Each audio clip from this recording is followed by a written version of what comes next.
The Vera Thomas Show. The Vera Thomas Show. The Vera Thomas Show. The Vera Thomas Show. Let's talk about it. Let's talk about it. Let's talk about it. Let's talk about it. Let's talk about it. Let's talk about it. On the Vera Thomas Show. Let's talk about it. Yeah.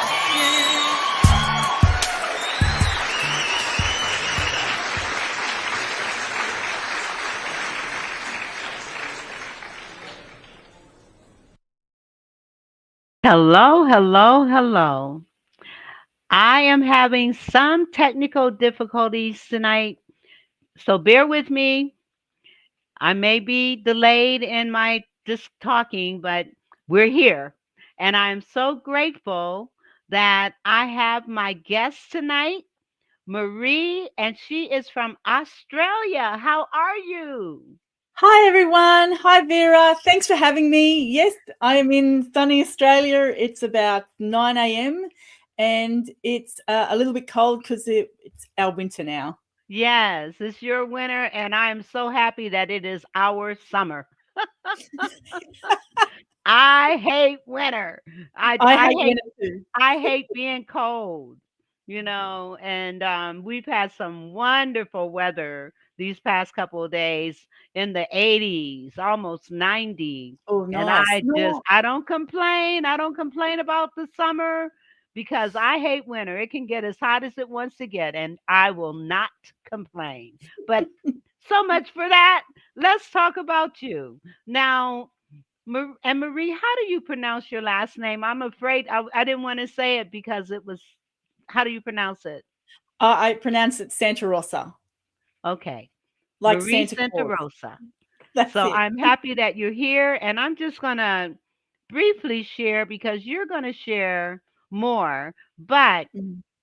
she has a philosophy that she lives by throughout her life, whether it's work or whether it is just life. Technical difficulties. Yes, we're having okay. One of those days, but it's gonna be I all think it is right. one of those days, everybody. Yes, it Let me just is. But let me just sort this out. Just give me one okay, second. okay. So I'm gonna take her down as she's pulling that together. And I'm gonna just share. She has three rules. And the first person on site is usually the last person off. It's like the early bird catches the worm, and she is an early bird. And so that is one of her philosophies. And then another is never assume anything in business or in life. Never assume anything. And the other, people are your greatest resource.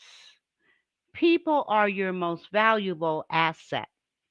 Treat them well. Treat people the way you want to be treated.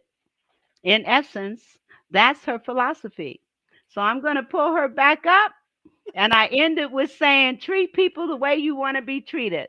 That's your philosophy because people are your greatest asset and your greatest resource in business and in life.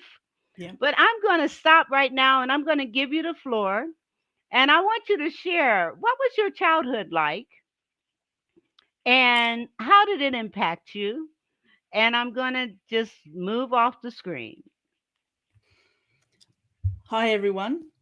My childhood, I grew up on a farm. We had beef cattle, we had grapes, we had bananas, and I'm a second generation Italian in Australia. My father is born here, but his parents were Northern Italians, and my mum's Australian. And we grew up in a farming environment. where us kids had to do some work on the farm. It was tough. We had we played a lot of sport. We were quite active, and I had a really good childhood. Well, I feel I had a really good childhood. I had a mum who was a stay-at-home mum, fantastic cook, loving, and my dad, who was basically Italian, it was your way, his way or the highway. So he's a little bit tough and had a little bit of a temper. And we had a lot of routines. So I was telling Vera that one of the things in my life that makes my life easier, especially in my business life, are routines.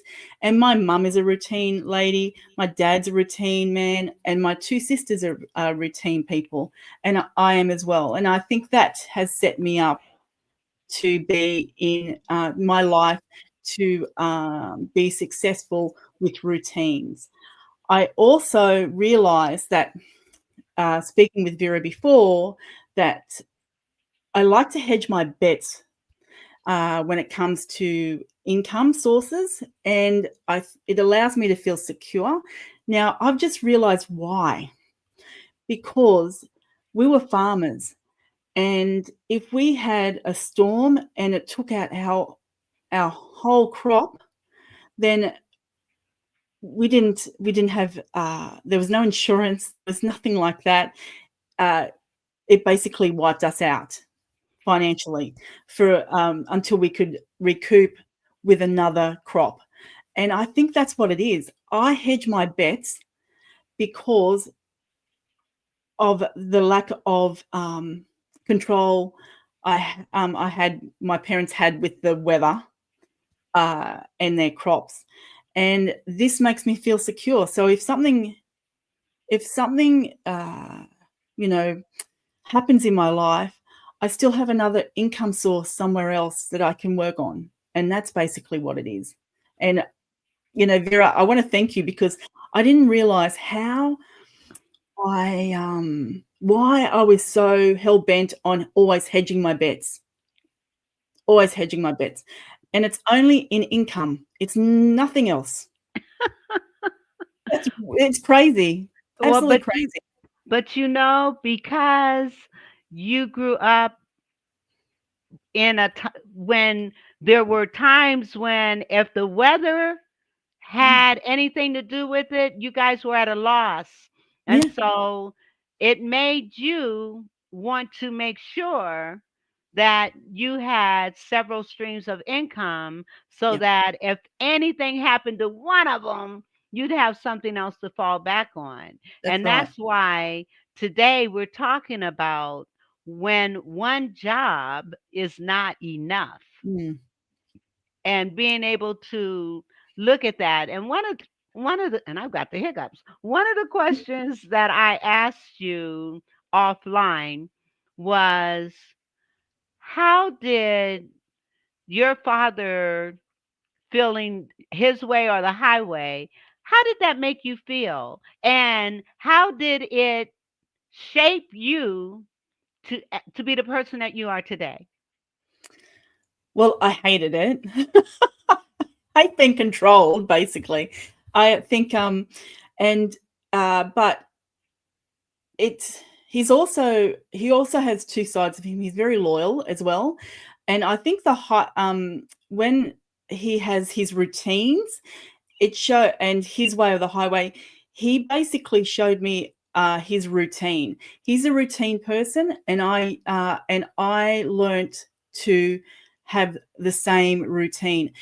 I very rarely compromise on some of the things in my life, and for a very long time I didn't, until I got a partner, and I learnt that if I kept to a routine, I was successful. And he kept to his routine because he's a farmer, and we had cattle, we had produce, we had plants and things he had to look after, and it sets you up for success. So hedging my bets. If at all something happens, you fall back into that into another part of that routine that saves you, basically, that makes you successful again. I also, he's got a little bit of a temper, and I still have that. I have a temper like him, and I've learned to use my routine to curb my temper as So well. what kinds of things? Tell me, what do you do to control your temper? I do the count to 5 thing. I Okay. do the breathing exercises. I also I don't put myself into a situation where I know I'm going to be angry. And as you get older, for me personally, you've got to pick your battles too. And I'll give an example. I have a small business, and um, I have an email list. And the other day I got and I don't email my email list that often, but it's a little bit, every couple of weeks. And I got this email back from this woman. How dare you email me on my work email? Do you know, you shouldn't be emailing. I'm thinking, well, how do I have your email? Because you've signed up for something. And I thought, I'm going to email her back and go, you signed up for something. I've got your email. This is the reason why. And I thought to myself, you know what? And it was making me angry. And I thought to myself, no, not even worth it. Just, delete her email address and move on. I think that's, you can't let your anger, that monster in your head, take over and be irrational. So you've got to take a step back and think about it and go, okay, I'm not going to do that. It's not worth it. Kudos to you. Oh, but I Kudos really to wanted to. you. I know. And but that's a point that we can make to Mm, our audience. yeah, When you are angry, when you are feeling some kind of way, think before you take action. yeah, Think and ask yourself, do I really want to do this? yeah, And that's a part of emotional intelligence, mm, being yeah, able to identify those emotions and also to understand how it's impacting you, and also to discern the best way to address issues. yeah. And in that case, deleting her email, that was the best option, you That's right. know? Yes, it really was. Well, kudos to you, Maree. Thanks. Yes. Good job. Thanks. All right. Now let's talk about some of your streams of income to Okay. to kind of help um give some ideas. And I know you had sent me a reference book called it's Scintilla, Hmm. The Ultimate Guide to Generating Business Ideas, Products, and Services by Robert Yes. Gaines. And Yes. I'm going to put that in the comments for people to reference, Mm. because that's good stuff. All right. It is. So, let's talk about your streams of income. I'm going to give you the floor again. Okay. Rightio. I build trade shows. I build trade shows. I build custom exhibition stands globally. And for a long time, I'd contract to, I had a job, and then I would, for a couple of years, and then I started to contract to people who actually do what I do, and instead of having my own clients. And and that was for a number of years. And then slowly, because I can't rely on that income all the time, I started to get my own clients. And then I made a decision to move home. I lived in Sydney for a long time, and I made a decision to move home and take on a event manager's position in the area, which didn't pan out. And then COVID hit. Now, I still had my clients up until a few of my clients up until then, and I was still doing some exhibition work. But then COVID hit, and trade shows just died, and I lost my clients, and I lost a lot of income for that period of time. So I had to scramble, and I will do most. If I need that money, I will go out and find a small job. So what I did is I went and worked in a local club.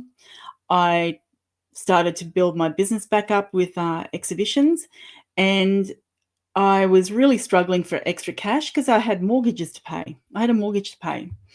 And I was listening to a lady by the name of Cody Sanchez, and she's quite prominent in the US, and she believes in local and small businesses. And when I was struggling at one point, I thought, what can I do now? And I thought, what can I do?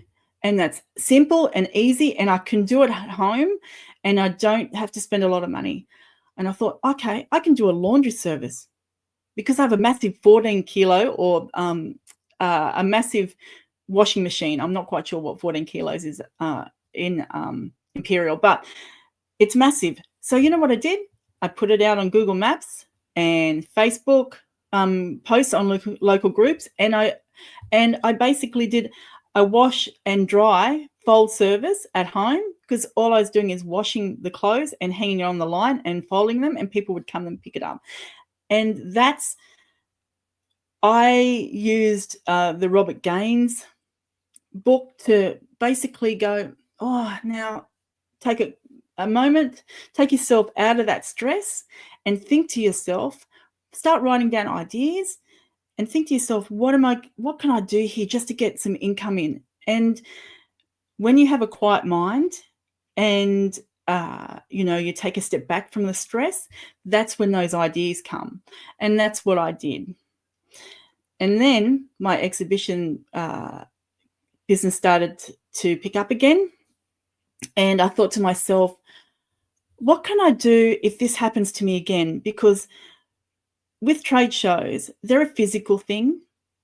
And I need to there's a lot of stress and a lot of traveling. If this happens to me again, what can I do to circumvent a travesty of not being able to do trade shows anymore? And I thought, you know what, I can teach people how to exhibit at trade shows. So I created an online course, and I also do consulting. So I've got 3 other income streams from 3 different types of clients. People who are starting out doing trade shows or exhibitions or market stalls or vendor shows, local vendor shows. They can do my course and they can learn things without spending a lot of money.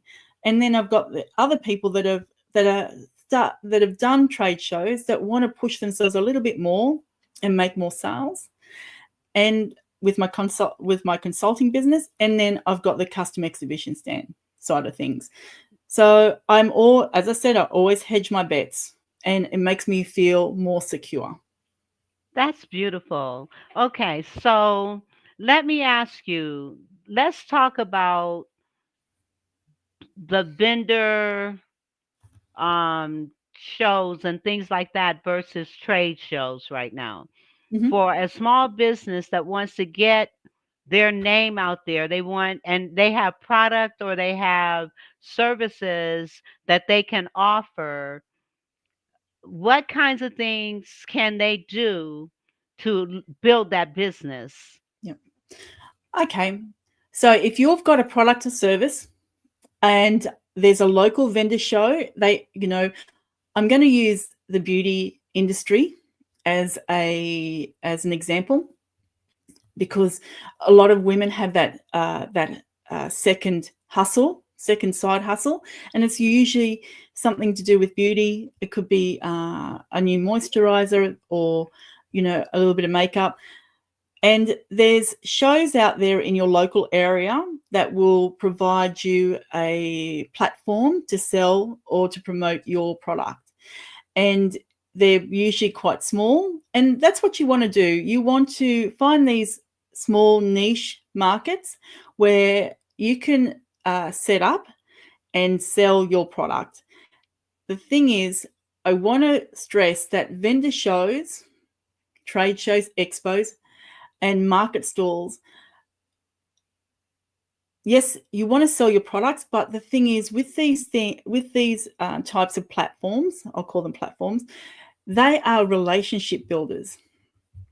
And that's what you want to do. You want to build a relationship. It might cost you $80 to go to a vendor show up the road, a local one, but in that within that $80, and it's all time, it might be 2 days.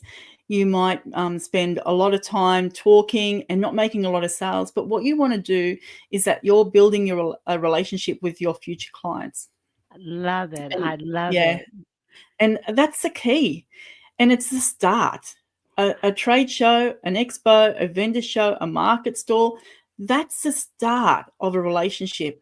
And you want to build on that. So even if you don't sell, right, you want to get leads. So you want to get their email addresses and you want to nurture them, and you want to make sure that they keep seeing you and understand your product and understand you, because in today's world, no one wants to just buy from a faceless company. People want to know who you are. Yes. People want to know your backstory.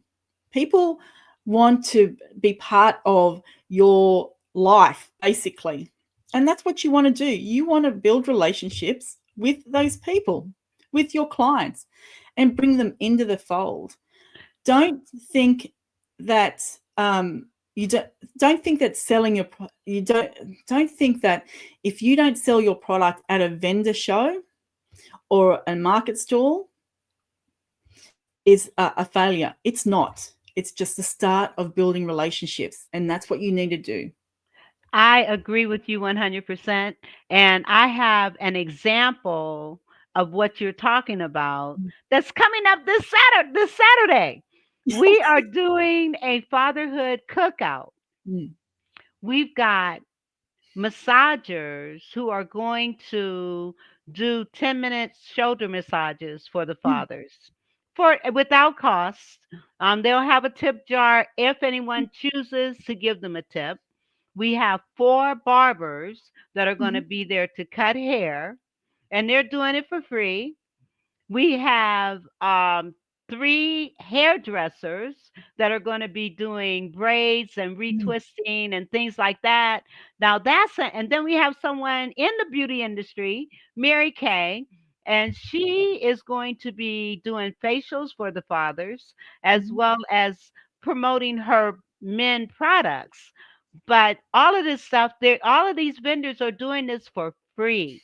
Yeah, But it's going to build their business because they are establishing relationships with that's right. people who will now go to their barbershop, go Yeah. to get a massage, because they would have experienced it, and they will also have met the Mm, meet the people that can provide the service to you. So yeah. that's kind of an example of exactly what you're talking about.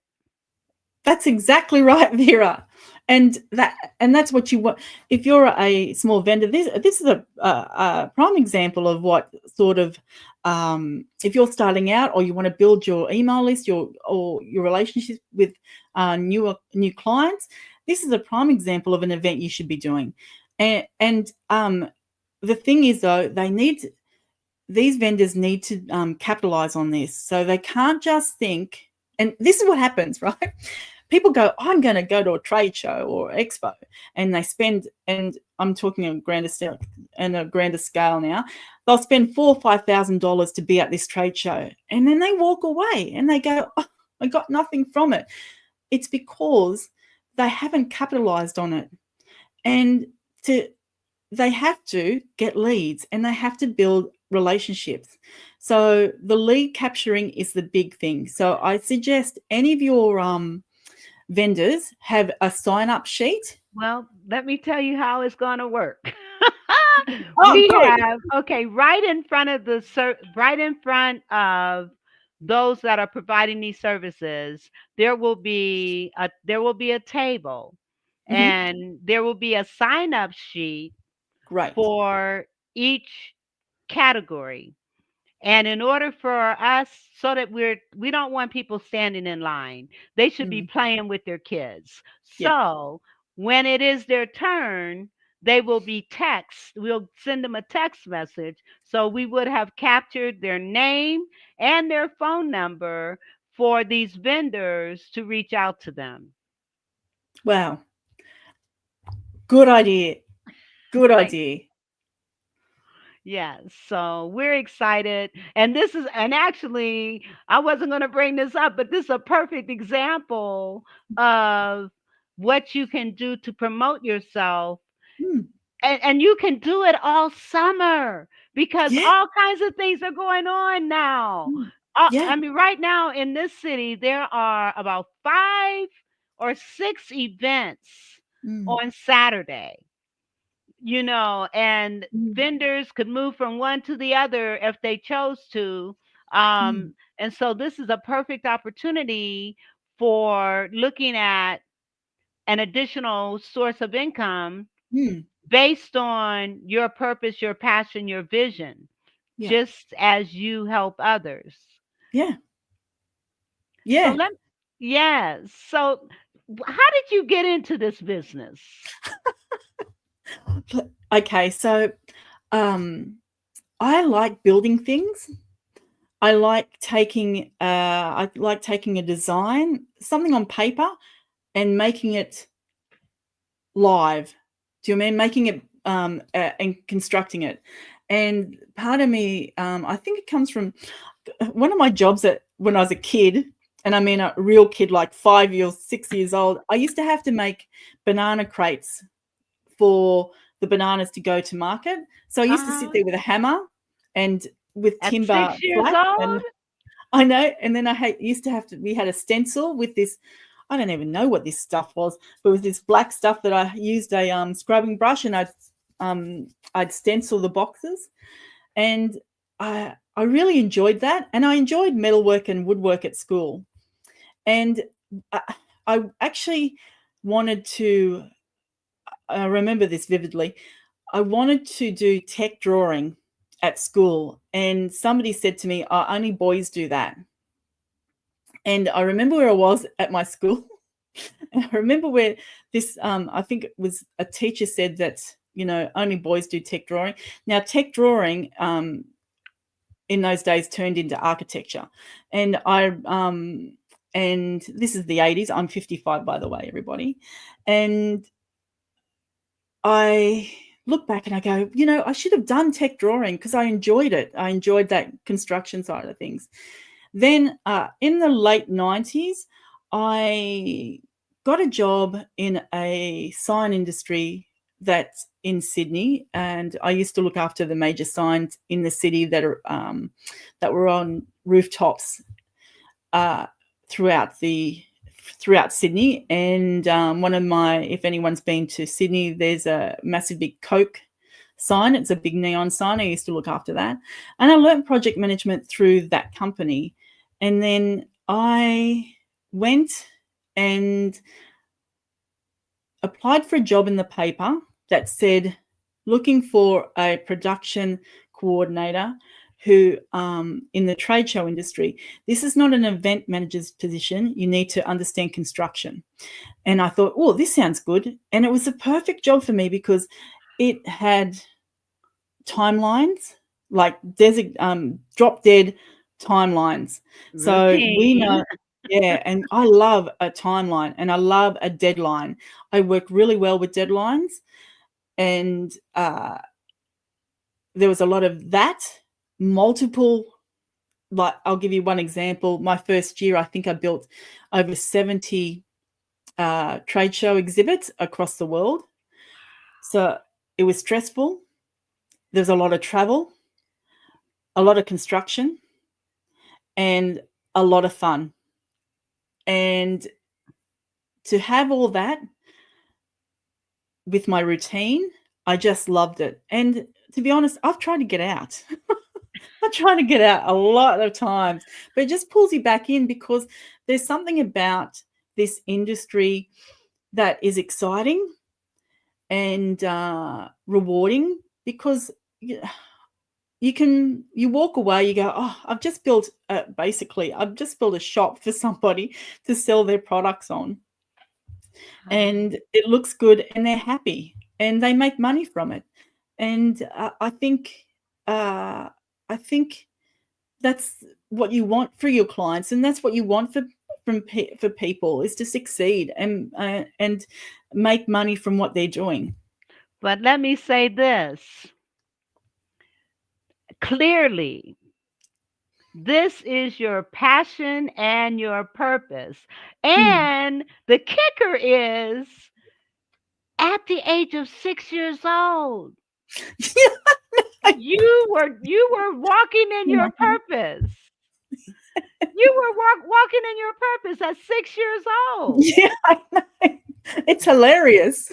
You know, but it also, that's why I say to parents, Mm. watch what your kids gravitate toward, Mm. Yeah. because that may be their life purpose and passion. Mm. And Yep. you are a perfect example of that. And Yep. even if it weren't in building trade show Mm. items or construction, you would, whatever you did that was construction Mm. would be your dream, your purpose, your passion. That's right. I That's enjoy it. beautiful. And the thing is, not everybody can do that. Mm. And on top of that, you talk about routine and all this stuff. There are a lot of people that just they can't handle routine, you Mm. know? Mm. And so that's unique and special to you. That's what makes you special. That's what Yeah. makes you unique. Mm. Yep. Oh yeah, look, routine saves me. Routine saves me from being unproductive, depressed. Do you mean? I think it saves me from squandering time and money and not moving forward. Because if I feel that I'm in a routine, if I feel that I'm not in a routine, I don't feel like I'm progressing. Okay, because there's no there is no space for me to progress if I haven't sorted my house out. Do you mean like my life? And I think you're constantly going around in circles if you're not doing. And when I say routine, I'm like paying bills and going to the doctor and making sure everything's scheduled that you have to get done, and doing the things, the boring things in your life, like washing up or you're washing, and make sure you're doing all that, because then that gives you space to create and to progress. Yes. And we're going to take a little break here. We're going to take a commercial break and we will be right back. Mama Knows creates high quality products that are available to be used on multiple textures of hair. Her goal is to bridge the gap to stop people from having to use multiple products because of families with multiple hair types. Her products are currently being used on men, women, children of all ethnicities. Mama Knows products are available at www.mamaknowsproducts.com. That's www.mamaknowsproducts.com. You can also find her on Instagram at Mama Knows Products, because Mama knows what you need.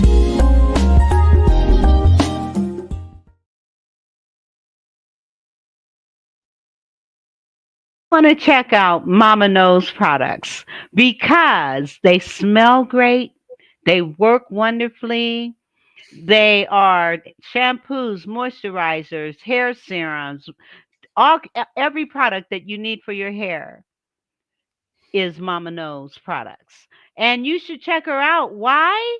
Because Mama knows what you need. So check out Mama Knows products at mamaknowsproducts.com.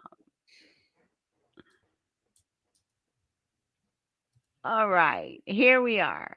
Okay, now I want to pull up this that I have for you to share more about it. Where is I pulled it? I put it in here. Okay, your I guess it's your logo, Yes. and okay, is this it? No, that's not it. Okay, I'll have to pull it up. In the meantime, your logo, I love it. Let me pull it up because I really want people to see this because it's awesome. Yeah, here it is. Open. Okay. Let me pull this up. Let me put us on the side.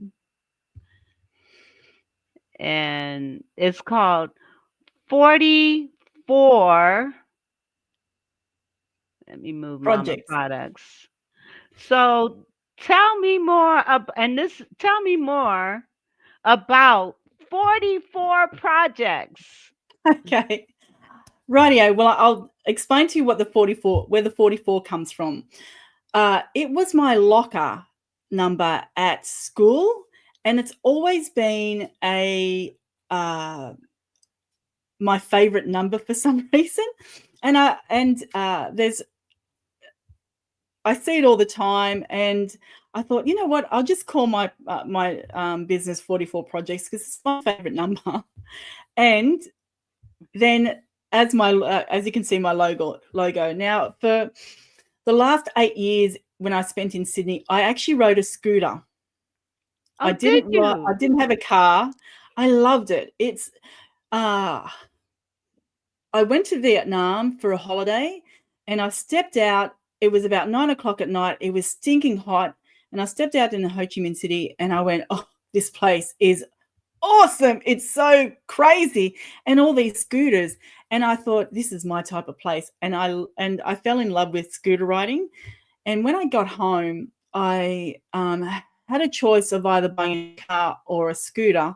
And I thought to myself, you know what? I'm going to buy a scooter. Now, I used to wear a big pink jacket. I made sure that I was always safe. I had little gloves and stuff. And I learnt to ride safely. And there was a few times that somebody was watching over me, and I avoided a few accidents, but I used to love it. I loved it so much. And when I moved to the country, you need a car, because if you don't have a car, the truckies will run you over and knock you down on a scooter. So no, and I don't enjoy my car as much as I love my scooter. I still have my Oh, scooter, but I don't ride as wow. much. Well, let But me ask you, did you put like a trailer on your scooter like this oh, picture here? so I would turn up, because not only do I did trade shows, I also do shop fitting. I fit out shops, and I do other construction work, right? And I used to turn up on construction sites on my scooter, because and I used to carry all this stuff. I didn't have a little a trailer like that, but I'd pull out my big bag. I had all my equipment, my helmet, for being on a construction site, my boots, and people are like, "What? How can you fit all that in?" I'm like, "This, and then they'd go, "Oh, they all," because it's men, it's mainly men, and they would laugh at me like, "Ha ha ha! Look at you," and I'm like, "Oh yes, how much did you pay for parking today?" $80. I said, "Guess how much I paid?" Zero. And what's your fuel bill? $100, $150 a week. What's my fuel bill? $8. I think it's a no-brainer. And I just and I thought, you know what? That is me, the scooter, all the little tools in the back, and freedom. Because I tell you, when you ride, and anyone who rides a bike will know this, the actual freedom of not having anything around you, and the wind in your hair, and just the smells and the sounds, it really makes you feel alive. And there was times I was going over the Sydney Harbour Bridge, if anyone knows what that is, and you look up and you can see all the metalwork, and you can look around and you see things that you don't see in a car, and just makes you feel like, yeah, I'm on Earth, and this is the, this is just a great day just to ride. Wow. That's beautiful. Let me pull this down. Well, I'm glad I asked you about your logo. That is awesome. Let me get it from in front of us. I'm a one person show, so everything that's being done, Oh, well. I have to do myself. It looks like we may have a comment coming in.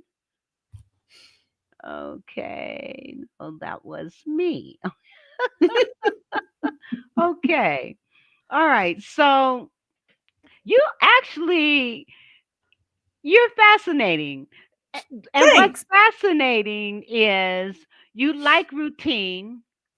You want to make sure that you have multiple sources of income, but yet you have this spirit of freedom as well, even in the midst of routine, which one might consider a dichotomy because you got this freedom on one hand, but yet you got this routine, which some people might feel is a little restrictive, but I understand it. Mhm. I I probably should have more of a routine, but I don't. It's like, but anyway, I just think it's fascinating that you have the routine, but yet you have such a sense of freedom Mhm. in the midst of, and I guess if you do have a routine, then it does free you up because then you don't have to um be concerned if anything for things to be out of sync, you Yeah, know? yeah. I sometimes I get a little bit upset when my routine is disturbed, as you would say. When I traveled a lot, I had a routine on how I packed my clothes, how I traveled to the airport, how I entered the airport. How I was always in a lounge, and then I'd wait for the plane, and how I entered the plane. My whole route, because if I didn't have that routine, I just felt like things would just go awry really quickly. And I think it saved me. The routine, having a routine has saved me. That's amazing. That's awesome. So let me ask you, we talked about putting yourself out there Mm. to promote yourself by, especially if you're a small business, by going to different trade shows or to different events, community Mm. events, Yep. um, fairs, and Hmm. like what we're doing, cookouts and things of that nature to establish relationships. It's Yep. all about relationships, you know? And it's a beautiful thing when you can be around, and network with people. Hmm. Um one of the vendors that's going to be at the event, she did a tea and brunch affair. And it was a Mary Kay production. Hmm. But as a result of me going there, many of the people that are coming to the fatherhood thing, I met there. Yeah. And This is it's the thing. amazing. Yeah. And you know what? Get out from from behind your screens and go out into the world and start building relationships, because Yes. I think this is the crux of life, is that although, you and I were talking in two different countries, and we've got social media and all these connections, I don't fully think that we get, how can I say this? I think we're connected, but I think we're truly connected when we're face to face with people, and especially in business, and selling your product or your service to people who would want to buy your product or service. So that relationship, building a relationship face to face, is really important, It's and probably novel important. nowadays. Yes, it's important, but one thing's for sure, um, if it weren't for the connections that we made during COVID Mm, online, yeah. that in and of itself Mm. begin to bring people together, Oh, yeah. and even though you're in Australia and I'm in Ohio, USA, uh, that connection is there. Yeah. It's there, and it's amazing because and I'm sure you would agree, we've met people from all over the world Mm. through online things. Yeah. It opens your world. It This is the does. thing. It opens your, if you think social media and online relationships are evil, and you don't you think it's uh it's the crux of the evil of the world uh right now, people are looking at it wrong, right? They are. It opens your world up. And you know what? I was listening to a podcast. I can't remember who it was, but somebody said to me, uh, imagine if we all put good stuff into the internet, right? We talked about good stuff. We don't criticize anyone. We don't say bad things. We don't go searching for bad, putting in, looking for bad things. Imagine if we just put in nice stuff and And yeah, search for good things, then the internet would change to a yeah, beautiful, holistic and loving yes, organism, right? yes, But yes. because so And many if people, exactly, and if people who are getting all this negative stuff, mm, block them. yeah, I think if we start blocking people that are yeah, bringing in that file negative stuff, mm, if we just block them and yeah, we keep blocking them till they yep, don't exist anymore on the internet, being all mean and nasty and hateful and that's right. revengeful and all those negative things, Mm. which in essence, it's making them sick. Yeah, it is. Yes. Absolutely, it is. It is. I when I came home, I learned to sew. I could sew when I was a kid, but I learned to sew. So I go to a sewing class every week. And when I first started doing Instagram, looking at Instagram, I was looking for sewing, right? And I would see all these, fabrics and patterns, and all the people making their clothes. And the thing is, these people are ordinary people with all different bodies and all different shapes and ages, right? There's grandmothers and kids, and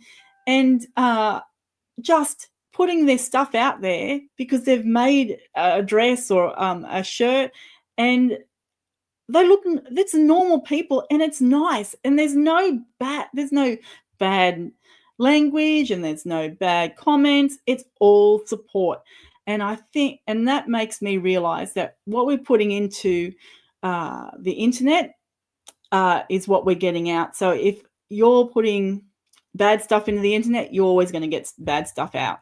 Absolutely. But you just made another point. Because again, we're talking about when one job is not enough. You just talked about, people that are creating things. And I'm telling you, every person in here that's listening here or will be listening to the Mm. replay, every single one of us Mm. have something unique Yeah, about us that's right. that we can generate an income from, Mm. because there's a scripture that says your gifts will make Mm. room for you. And when Yeah. we talk about gifts, we're talking about your talent, Mm. your passion, your purpose. Yeah. And if Yeah. you're doing it because it is your passion, your purpose, the things you need, the people you need, the opportunities you need, they will come to you. Mm. Absolutely, Vera. Absolutely. And you don't need to change the world. You just need to change your little patch. Yes, To one person at a time. That's exactly. I don't. I always think to myself, if I do something good in my patch, I always look after my own patch, right? Because I look after my patch, then the person in my patch then looks after their patch, and it just grows and grows and grows, right? That's how we should be looking at it. Do the good things in your patch, your family, your community, and then other people will do their good things for their family and their community, and it will grow out. It Yeah. will. It will. And what better time than now to do this? Yeah. We have Yeah. such hate and such vile, Yeah. I know. negative, nasty Yeah. stuff going on that's Mm. intentionally Yeah. hurting people, Yes. intentionally Yeah. hurting people. Yeah. We need to be intentionally encouraging people, Mm. intentionally loving on people, Yeah. intentionally uplifting others. We Mm. need to be intentional about Yeah. doing that. Yes. Yes. Absolutely. We have to be aware, and we need to be intentional. Absolutely. And we need to make that a routine. Yeah. Look, routine's not for everyone. I know I sound like a sergeant major or something, but I kind of like it. I like the routine. I really do like the And routine. I'm not making fun. I'm very serious. We need to routinely and intentionally Mm. give goodness, Yeah. give love, Yeah. give hope, Yeah. give encouragement, Yeah. give a smile. Mm. Yeah. We can do that. Yeah. We can. Absolutely we can. And it doesn't take much. It just No, doesn't it take much. doesn't. Mm. It doesn't. It does. I Yeah. mean, if you're walking in a store, be friendly today. Today. Yeah. Because I'm promoting the fatherhood thing, right?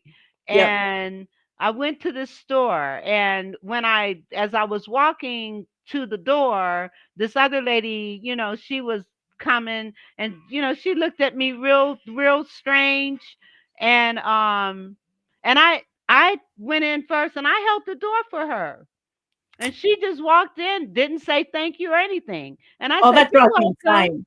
insane. I said, "You're welcome."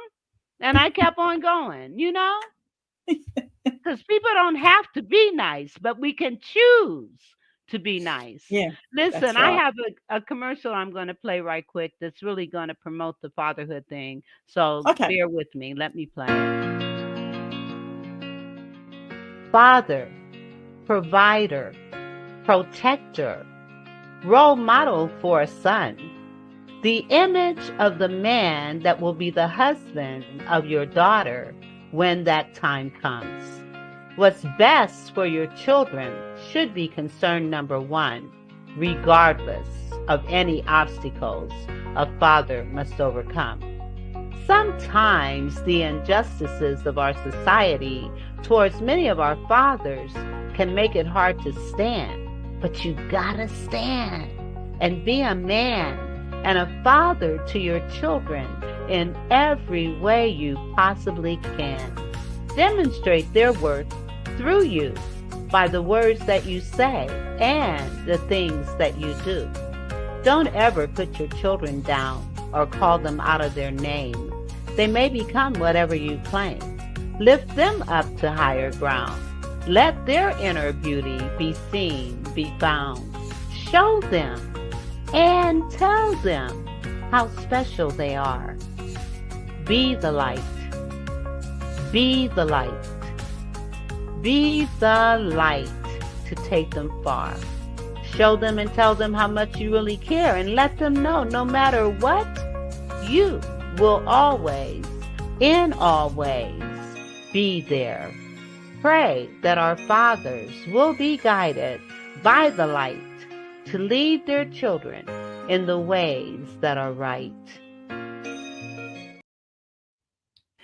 Join us on Saturday, this Saturday, for the Fatherhood Cookout. This is going to be amazing. We want to celebrate dads, and we also want fathers to experience some self-care. So we're going to have massage therapists there when they're with their therapist chairs to massage father's shoulders.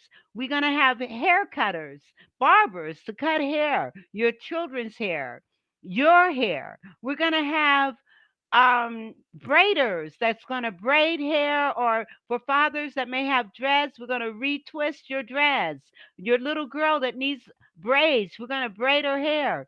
We're going to have Mary Kay that's going to do a facial for a dad, and hand care. We're going to have bouncy balls or bouncy houses, and face painting, and sack races, and basketball competitions, and father-daughter dance competition. You got to come. Just be there Saturday, 1 to 5 at 401 14th Street Southeast in Canton. You got to come. Come and celebrate and have fun and play games with your children. Yes. All right. All right. I just had to share that. Okay. So it's going to be an amazing event. All right. Now we've got 3 minutes, and I know, doesn't time fly? It does. It does. You have been a joy to have on my show. Thanks, Vera. It's been wonderful. What I would like for you to do, I'm going to give you the floor and let you share some final words. And we talked about some pretty good stuff. We really did. And we brought it back to it's all about relationships. All right. Yeah. I'm going to give you the floor. Okay, my final words. If you're thinking, if you're looking to start a little business, you don't know what to do, I would recommend getting Robert Gaines's book, Scintilla. If you're already doing, you've already got a little business and you want to do a little vendor show or a market stall or anything like that, and you want a little bit of help, just email me or get in contact with me and I will give you some advice. But the 3 things I want you to do if you do that: first off, I want you to be prepared, plan your show, okay? Secondly, I want you to get some sort of lead capture, if it's a sign-up sheet or even a QR code. I want you to capture those leads, right? And 3, I want you to build a relationship with your email list. So they're the key things that you need to do when you're pushing or selling your product and services at an expo or market vendor show. Can you repeat those things, please, so I can put them in the chat? Yep. So basically, I want you to plan your show. That means be preparing. In fact, research the shows before you go. Okay, so you want to make sure that the demographic is correct. So plan. Secondly, make sure that you're able to lead capture, get leads. So have a lead capture like a sign-up sheet or a QR code. And thirdly, I want you to build relationships after the show. using your email list. Okay, and that's what it's all about. It's the start of relationships. It's not the end. So just think when you're doing these shows, do that, and never assume anything. Right?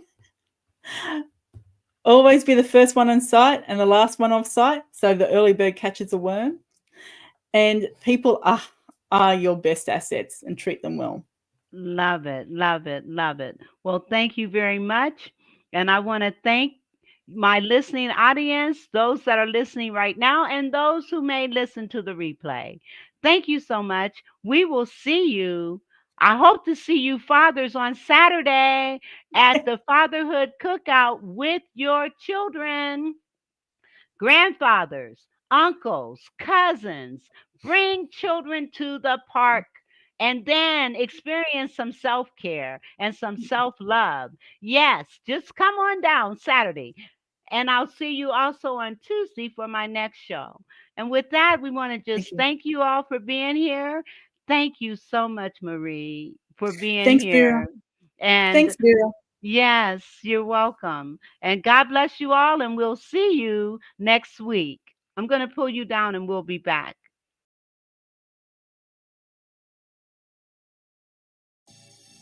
The